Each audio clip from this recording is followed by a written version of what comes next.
한국의 부활절, 예수님 부활의 역사적 사실의 증거라는 제목으로 말씀 전합니다. 이게 서양 철학의 큰 발자취를 남길 임마누엘 칸트가 그의 명작 순수 이성 비판이라는 책에서 이제 제가 학교 다닐 때 들었던 얘기인데, 워낙 유명한 분이라가 이분이 이제 순수 이성 비판에서 이렇게 말했습니다. 우리가 어떤 대상을 바르게 깨닫고 인식하는 데는 네 가지 인식 능력이 필요한데, 그게 뭐냐? 네 가지가 감정과 감성, 또 지성, 상상, 이성, 이렇게 얘기를 했습니다. 저는 포스트 모던 시대를 살고 있는 우리 그리스도인들이 깊이 새겨들여야 될 말이라고 생각을 합니다.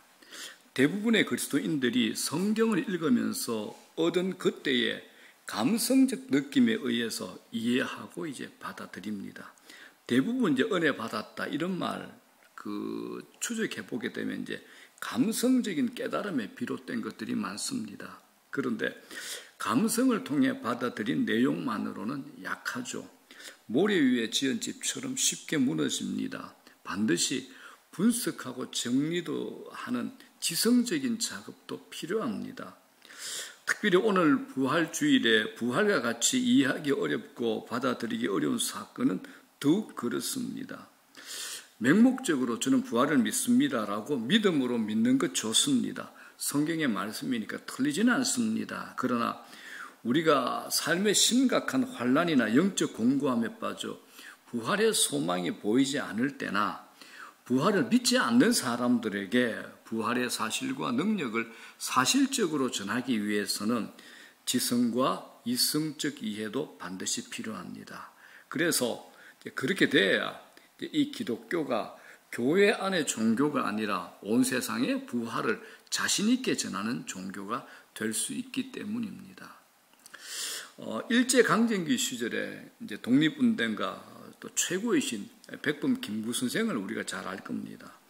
동학농민혁명에도 참여했고 임시정부 주석을 맡았던 존경받는 분이었죠. 이분이 쓴 그 백범일지라는 이 자서전이 있는데 상하권으로 이루어진 유명한 책입니다. 아시죠? 읽어보면 있을 겁니다. 1929년에 쓴 이 책에 이제 상권에 재미있는 내용이 나옵니다. 한번 들어보십시오.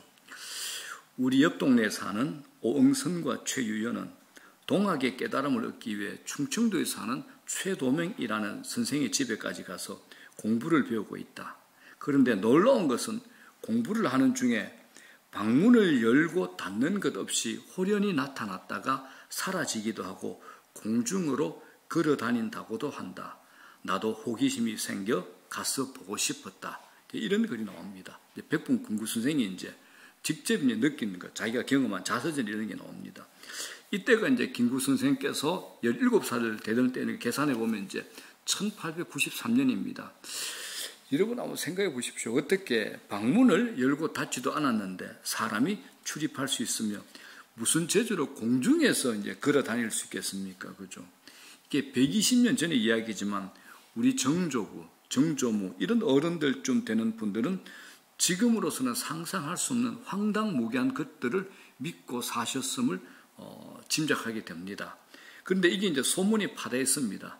이제 머리 좋은 백범 김구 선생도 청년 때니까 이제 확인하고 싶어서 찾아갔다가 본인도 그날 이제 동학 교도가 됐답니다. 빠졌답니다. 그런데 이 백범 김구 선생이 키가 1m 80이 넘더라고요. 보니까 지금부터 100년 전에 사람이 1m 80이 넘으니까 얼마나 장대하겠습니까?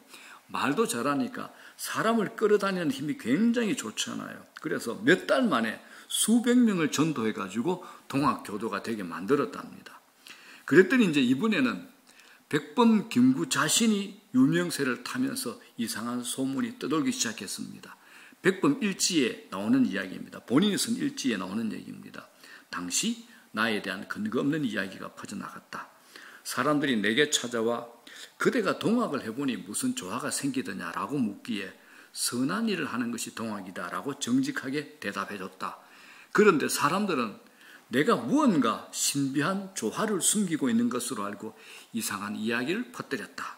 내가 한 길 이상, 한 길일지 우리 한 사람이 키 한 길 이상 공중에서 걸어 다니는 것을 보았다고 소문이 퍼졌는데 그 근거 없는 소문이 황해도는 물론이고 평안도까지 이르렀다. 백범 자신은 땅을 디디고 걷고 살고 있는데 사람들은 날아다닌다고 이제 아는 겁니다. 지금 우리들이 이제 헛소리라고 웃기고 넘길 테지만 그 시대 사람들은 진지하게 믿었고 찾아와 묻기까지 했습니다. 그런데도 답을 해주지 않으니까 사람들이 스스로 그렇게 믿어버린 겁니다. 혼자 몰래 이제 밤중에 날아다닌다, 이렇게 생각을 한 겁니다. 자, 이 축제의 부활주일에 성경 얘기를 해도 부족한데 웬 뜬금없이 목사께서 동학 얘기를 하느냐고 이제 여러분들이 그렇게 생각하고 있을지도 모르겠습니다만 조금만 좀 더 들어봐 주시겠습니까? 당시는 이제 여러분 잘 알다시피 양반과 상놈이 엄격히 구분된 계급 사회입니다. 거기다가 양반이라는 관리들은 썩어서 자기 이익만 채우고 상놈들의 삶은 억울하고 힘들기 거지없었습니다. 그때 이제 사회 계급을 무시하고 평등사상 인내천을 내세운 동학, 이게 이제 짠하고 나타났죠. 이제 긍정적인 면이 있었습니다. 동학이 뭐냐면 유교와 불교와 도교를 통합한 종교입니다. 특히 이제 도교가 뭐냐, 주문을 외우면 사람이 짐승으로 둔갑한다. 이제 이걸 가르치는 데가 이제 도교입니다. 부적을 써서 발목에 딱 붙이게 되면 하루에 이제 1000리를 날아갈 수 있다. 400km를 하루에 날아갈 수 있다, 사람이. 또 머리카락을 딱 뽑아가 홍길동을 만들어가지고 관군을 혼내는 그런 얘기가 막 나옵니다. 순전한 거짓말이죠. 근데 그 시대 사람들에게는 이게 현실이었습니다. 그래서 백범 김구는 그들 안에서 하늘을 날아다니는 사람이 됐던 겁니다. 에이, 설마 이제 아무리 그렇지만 그렇게까지야 라고 의심할 수 있겠지만 설마가 사람을 잡는 자는 말처럼 잘못된 종교가 우리 조상들을 잡아버렸습니다. 그 증거가 된 또 큰 사건을, 우리 역사 속에 있는 아픈 사건을 제가 말씀드리겠습니다. 조선 말기, 지금부터 120년 전에 1894년 겨울에 지금 이제 공주대학교 옆에 우금티가 있습니다. 지금도 그 지역 있죠. 그 지역에 25,000명의 많은 숫자의 동학을 믿는 동학 농민군이 집결했습니다. 당시에 이제 일본이 우리 조선 왕실을 장악했다는 말을 듣고 이제 그 일본군 몰아내겠다고 모였는데 이제 이들을 또 방어하고자 우리 조선의 관군 2,000명, 일본군 200명이 진을 딱 쳤습니다. 이들에게 그랬는데 뭐 무기가 좋은 게 있었습니다. 분당 그 당시 한 600발을 쏠 수 있는 기관총도 있었고 몇 가지 신식 무기가 있었습니다. 반면에 동학군의 무기가 뭐냐? 그 당시에 무슨 총이 있겠습니까? 칼, 활, 죽창, 그리고 이제 간혹 분당 1분에 2발 정도 쏠 수 있는 화약총이 있었는데, 여러분 화약총은 아시죠? 그죠? 비 오면 물이 들어가서 총이 안 되는 거 아시죠? 그죠? 비가 오면 아무 쓸데없는 화약총 몇 장 있었습니다. 그런데 동학군에게는 보이지 않는 숨겨놓은 강력한 초강력 무기가 있었는데 그게 뭐냐? 그 당시에 이들이 굉장히 먹지 못해 굶주렸잖아요. 뼈가 앙상하죠. 그런데 등짝에 붙인 도교의 붉은 부적이 있었답니다. 붉은 부적. 거기다가 동학의 교주 최재우가 하늘에서 받았다는 21자 주문이 있었는데 이 주문을 정성으로 암송해서 하늘에 닿으면 총알도 뚫지 못한다. 이렇게 이제 믿게 된 겁니다. 이렇게 소문이 퍼진 거죠. 이건 이제 교리로 알고 있던 겁니다. 그래서 동학 농민군들 25,000명이 정말 부적과 주민의 효력만 믿으면서 총알 앞에서 정면으로 대응하고 돌격 앞으로 했던 겁니다. 그런데 총알이 어떻습니까? 부적을 피해갑니까? 안 피해가죠. 부적을 뚫고 농민들의 가슴을 뚫고 지나갔습니다. 죽음의 피가 땅바닥을 적셨고 3일이 딱 지나니까 25,000명의 동학군들이 500명밖에 남지 않았던 겁니다. 마침내 지도자 전봉준이 체포되어 참수를 당하고 이후에 동학 세력이 완전히 꺾여버렸습니다. 자, 이런 고작 우리나라에 있었던 실제 역사 속에 있던 사건입니다. 100년 전에 일어난 일이고 현재 공주대학교, 충청도 공주대학교에서 차로 10분 정도 떨어진 곳에서 일어난 실제적인 역사의 사건입니다. 자, 제가 왜 이런 말씀을 드리냐? 우리가 무엇을 믿는지 또 어떻게 믿는지가 이렇게 중요하다라는 겁니다. 제가 이런 얘기도 들은 적이 있습니다. 신천지 교인들한테서 신천지를 믿으면 이 땅에서 죽지 않고 10층에서 뛰어내려도 안 죽는다 그러길래 제가 한번 뛰어내려 봐라 그랬습니다. 근데 그냥 가더라고요. 이렇습니다, 여러분.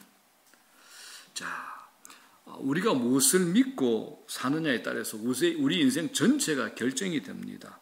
우리 신앙은 자신의 세계관을 결정하고 세계관은 세상을 대하는 태도와 해석의 기준을 제공하죠. 자, 그렇다면 우리가 믿고 목숨처럼 신뢰하고 있는 예수님의 부활은 어떨까요? 성경은 이 부활, 예수님께서 부활하신 게 첫 열매고 우리도 부활한다고 하셨으니까 마치 정치인들이 청문회 하듯이 우리의 지성과 이성을 총동원해서 부활이라는 것을 자세히 들여다볼 필요가 있지 않겠습니까? 자, 기독교를 반대하는 사람들은 2000년 전 고대인들이 믿었던 사실을 어떻게 지금 과학시대를 살고 있는 현대인들에게 그 부활이라는 허무맹랑한 이야기를 믿게 하려고 하느냐라고 우리에게 따집니다. 그런데 그렇지 않습니다. 그 시대도 죽은 자가 다시 살아나는 부활은 믿을 수 없는 것으로 받아들였습니다. 예수님의 제자들도 못 믿었습니다. 예수님께서 사역을 하실 때 제자들에게 3차례나 죽음과 부활을 예고하셨죠. 당시 제자들도 유대인이라서 로마로부터 정치적인 해방을 가져올 정치적 메시아 그 이상은 생각도 안 했습니다. 그런데 예수님은 하나님 나라를 세우려고 오셨습니다. 당시 이스라엘과 세계를 좌지우지하는 로마는 언젠가는 망할 겁니다. 그런데 죄와 사망의 왕노릇하는 사탄의 마귀 나라는 예수님이 아니고서는 결코 사라지지 않을 겁니다. 영원한 악의 제국이죠. 자, 요한일서 3장 8절 보십시오. 이렇게 얘기하죠. 하나님의 아들이 나타나신 것은 뭐요? 마귀의 일을 멸하려 하심이라 그럽니다. 이것처럼 예수님 이 땅에 오신 이유가 뭡니까? 사탄의 일을 멸하고 그 아래서 종노릇하던 우리 사람들을 해방시켜서 자기 백성으로 삼아 하나님 나라를 세우려 이 땅에 오신 겁니다. 이걸 성경은 골로새서 1장에 이렇게 선언합니다. 1장 13절 시작. 그가 우리를 흑암의 권세에서 건져내사 그의 사랑의 아들의 나라로 옮기셨으니 우리가 이렇게 되는 겁니다. 흑암의 권세, 죽음, 사망의 권세에서 건져내가지고 사랑의 아들, 영생이 있는 부활하는 사랑의 아들 나라로 옮겨지는 겁니다. 그래서 예수님이 부활하신 후 이 땅에 계시는 40일 동안 뭘 하셨나? 하나님 나라 일에 대해서 제자들에게 집중적으로 말씀하셨습니다. 사도행전 1장 3절을 볼게요.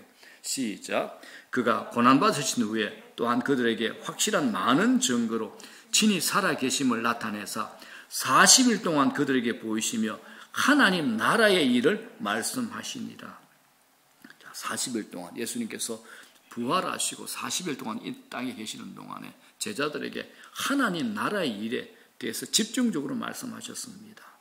자, 그런데 이 일을 이루기 위해서 예수님께서는 반드시 죽으시고 부활하셔야만 했습니다. 그래서 예수님께서 말씀하신 대로 십자가에 달려 죽으셨습니다. 십자가에 죽으신 날이 무슨 요일이죠? 금요일이죠. 그 다음 날이 유대인들이 아무것도 할 수 없는 안식일이 되니까 십자가에서 죽은 그날에 안식일이 시작되기 전에 모든 장례가 마무리돼야 됩니다. 그래서 급한 대로 예수님의 시신을 수위에 싸서 동굴 무덤에 안치합니다. 제자들은 그동안 믿고 따랐던 예수께서 정말 허무하게 죽어버렸으니까 모든 희망이 다 사라졌다고 생각하고 집으로 돌아갑니다. 그런데 안식일 다음날 새벽에 여인들이 무덤에 갔다가 누굴 만납니까? 부활하신 예수님을 만납니다. 여인들이 무덤에 간 것은 예수께서 살아생전에 내가 죽은 후에 사흘 만에 부활할 것이다 이 말을 믿었기 때문이 아닙니다. 안식일이 지나자마자 새벽에 무덤에 온 것은 여전히 죽어 누워 계실 예수님의 시신에 기름을 바르기 위해서 여자들이 찾아온 겁니다. 그런데 와보니까 무덤을 막은 돌이 굴려져 다른 곳에 있었고 있어야 할 시신이 보이지 않는 겁니다. 그래서 돌아와가지고 제자들에게 말했는데 제자들도 믿지 않았습니다. 우리가 생각할 때 외부 사람들이야 그렇다 손 치더라도 어떻게 제자들마저 예수님의 부활을 믿지 않을 수 있단 말이냐 이렇게 생각할 수 있는데 제자들은 예수님에게서 부활을 들었지만 머리에 남아있지 않았습니다. 왜냐하면 당시의 종교가 가르치는 바대로는 예수님의 부활은 불가능한 것이기 때문에 그렇습니다. 문헌을 보게 되면 당시에 로마인, 헬라인, 유대인 어느 누구도 부활을 믿지 않았습니다. 그래서 부활을 기다렸던 제자는 아무도 없었던 겁니다. 자, 그렇다면 제자들이 예수님의 부활을 믿을 수 있었던 이유가 무엇일까요? 정답은 부활하신 예수님을 직접 만났기 때문입니다. 그게 정답입니다. 자, 이걸 우리가 합리적으로, 이성적으로 보기 위해서 우리가 사건의 현장으로 한번 들어가 봅시다. 예수님께서 십자가에 운명하시자 제자들이 그 옆에 있었나요? 다 도망쳤습니다. 십자가 주변에는 정말 여러분처럼 몇몇 여인만 시신을 어떻게 처리해야 될지 고민하고 남아 있었습니다. 그런데 당시 은밀히 예수님을 따르던 고위급 관리자 거부였던 아리마대 요셉과 니고데모가 나타났습니다. 그들이 담대하게 예수님을 십자가에 못 박게 지휘했던 총독 빌라도에 가서 예수님의 시신을 돌라고 요청합니다. 그래서 빌라도가 허락하니까 두 사람이 싸늘한 십자가의 시신을 내려서는 친히 염을 합니다.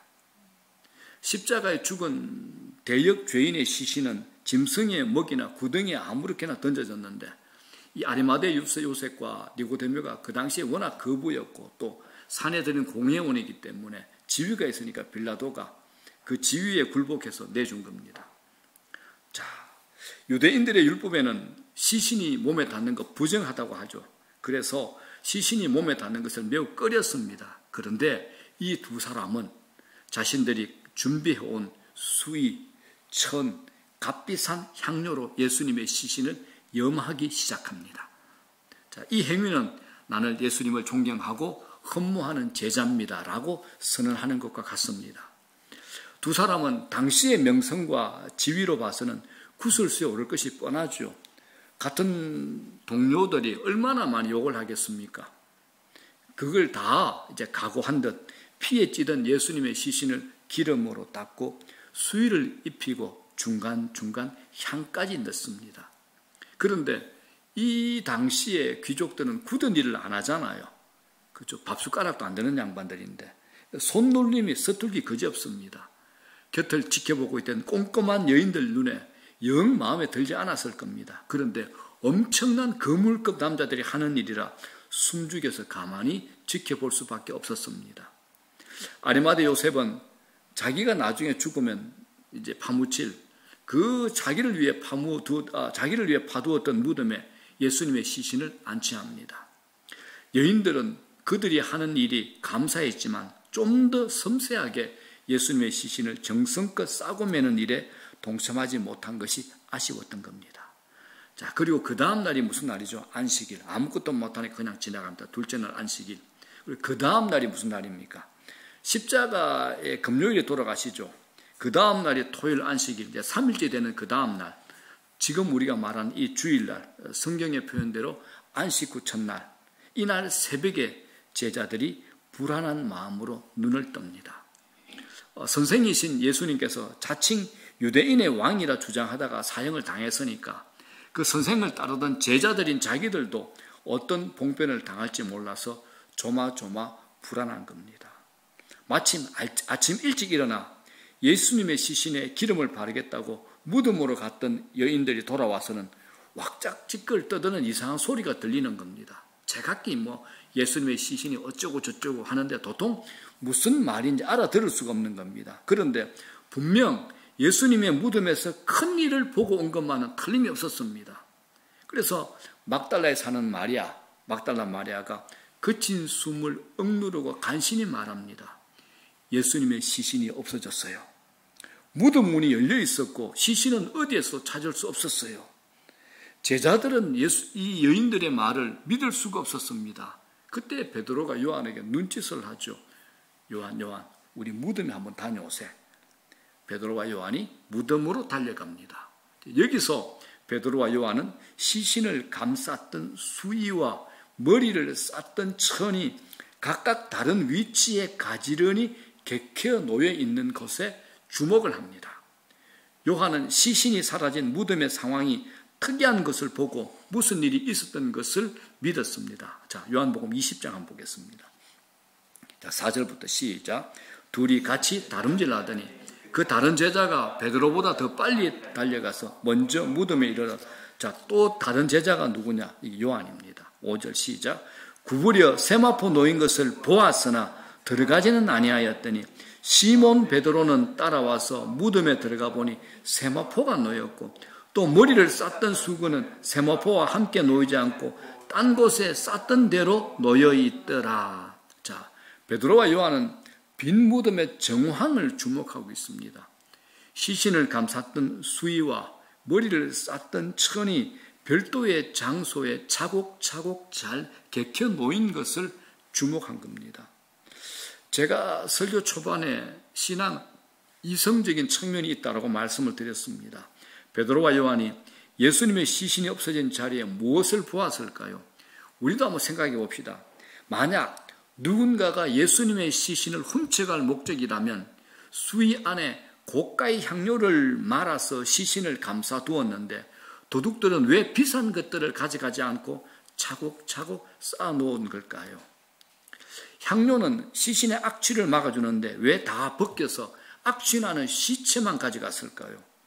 수의를 벗길 생각이었다면 칼로 찢으면 쉽게 처리될 거고, 그렇다면 수의는 쓰레기 뭉치처럼 찢어져서 이리저리 흩어져 있어야 정상입니다. 그런데 가지런히 수의와 머리를 감싼 천을 따로 개켜 놓을 수 있단 말입니까? 우리가 조금만 기울이고 조금만 생각해보고 이성적으로 판단해도 특별한 무슨 일이 일어났음을 알 수가 있습니다. 이제 이 두 제자가 돌아가고 여인들만 현장에 남아 울고 있다가 부활하신 예수님을 만나게 됩니다. 자, 마태, 마가, 누가, 요한복음은 공통적으로 예수님의 부활의 최초 목격자는 여러분들과 같은 여인들이라고 얘기합니다. 자, 그런데 여러분 아시죠? 고대 사회에서 여인들은 법정 증인의 자격이 없습니다. 증인이 되려면 반드시 남성이 되어야 됩니다. 그런데 모든 복음서는 여인들이 부활의 최초 목격자라고 증언합니다. 그래서 초대교회 전도자들은 부활 이야기에서 여성을 빼라는 압박에 시달렸을 겁니다. 그런데 이건 너무나 분명한 사실이었죠. 부활 이야기가 조작된 것이라면 여인들을 증인으로 기록하는 그런 바보 같은 짓거리 안 했을 겁니다. 여성들이 천하게 차별 대접을 받던 시기에 복음을 쓴 복음서를 기록한 저자들이 여성들을 부활의 첫 증인으로 기록한 것은 그것이 분명한 사실이기 때문에 그렇습니다. 있는 그대로의 사실을 복음서 기자들이 기록했다는 강력한 증거가 되는 겁니다. 예수님이 성천하신 후에 이제 제자들이 이 복음을 가지고 강력하게 전합니다. 어떤 날은 하루에 3,000명이 예수님을 하나님의 아들로 믿고 예배를 드립니다. 그들 중에 어떤 사람은 얼마 전에 법정에 동원되어 목에 핏대를 세워가면서 예수 십자가에 못 박아라, 예수 십자가에 못 박아라 외쳤던 사람들도 있었습니다. 그런데 그 사람들이 이제 부활하신 예수님을 보고 예수께서 살아나셨다는 증언들이 이곳저곳에서 이제 터져나오기 시작했던 겁니다.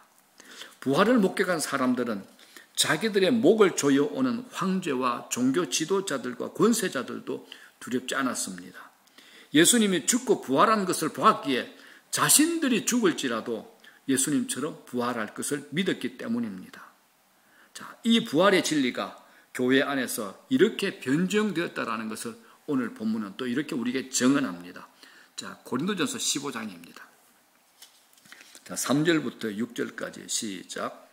이는 성경대로 그리스도께서 우리 죄를 위하여 죽으시고 장사 지낸 바 되셨다. 성경대로 사흘 만에 다시 살아나사 게바에게 보이시고 후에 12 제자에게와 그 후에 500여 형제에게 일시에 보이셨나니 그 중에 지금까지 대다수는 살아있고 어떤 사람은 잠들었으며.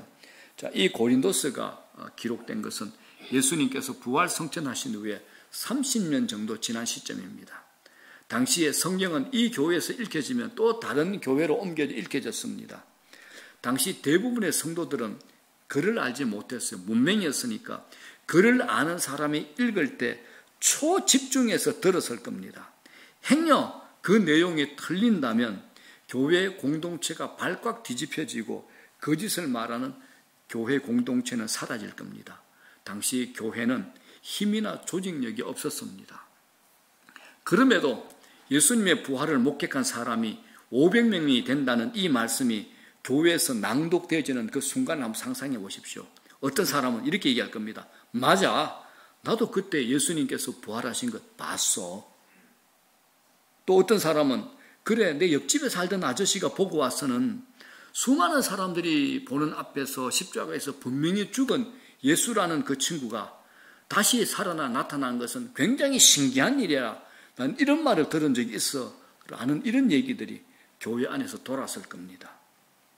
그래서 성경은 부활의 목격자들을 사실적으로 드러내고 아직 그들 중 절반은 살아있으니까 직접 만나서 확인해 보라라고 자신 있게 얘기하는 겁니다.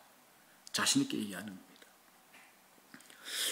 1995년 3월 일본 사회를 뒤흔드는 사건이 그때 한번 일어났습니다.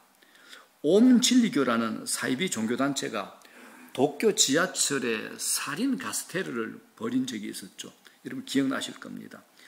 살인 가스는 이제 무색 무취의 휘발성이 크고 독성이 청산가리보다도 500배 높은 치명적인 신경가스입니다. 이 사건으로 12명이 사망하고 5,000명이 중경상을 입었습니다.